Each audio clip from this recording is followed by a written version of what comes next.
భావించలేదు. Sir బొద్దింక party viral, ఇద్దరు ఎంపీల చేరిక, సిజేఐ వ్యాఖ్యలతో పబ్లిసిటీ. ఇంక ఇలాగే ఉంటుంది కదా, రాజకీయాలు ఇలా తయారైతే బొద్దింకలే గొప్ప అయిపోతాయి. ఇప్పుడు నేను ఒక అందుకంటే తాను ఒక అందుకు జరిగిందని సిజేఐ సూర్యకాంత్ గారు మొన్న మాట్లాడుతూ పని పాటలేని నిరుద్యోగులందరూ కలిసి ఫేక్ డిగ్రీలు తెచ్చుకొని బొద్దింకల్లాగా తయారైపోతే సమాజం ఇలా తగలబడుతుందని ఆయన ఆగ్రహించారు.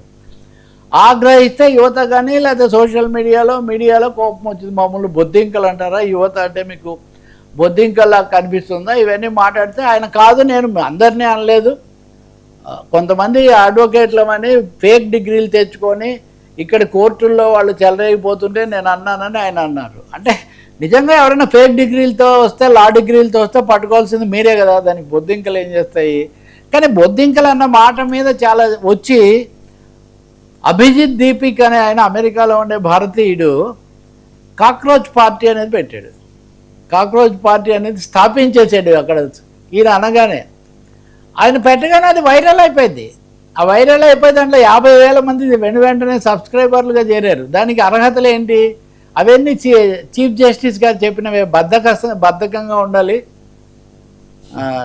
ఏమాత్రం పని చేయకూడదు, మూడోది ప్రతి వాళ్ళ మీద విరుచుకుపడాలి, ఇట్లాంటివేవో పెట్టారు, క్రేజీ లేజీ ఇవన్నీ.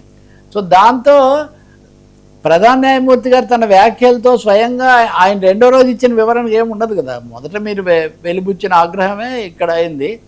దాంతో చాలామంది మేమంతా బాగుంది, మీది మేము చేరతాము, ఎట్టి పని ఉండకూడదండి వాళ్ళకు, పనులు ఉంటే ఎందుకు చేరతారని.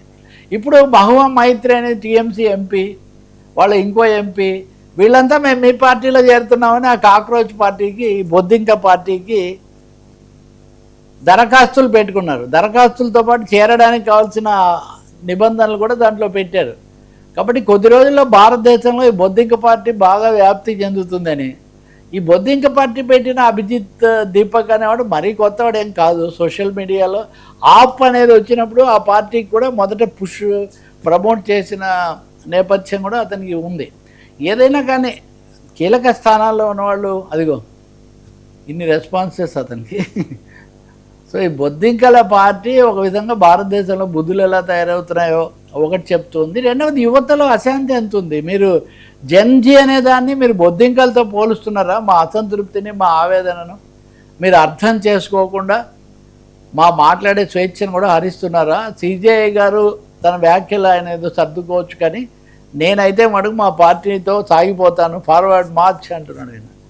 సో మీరు కూడా ఏమైనా చేరదలుచుకుంటే ఈ బొద్దింక పార్టీలో చేర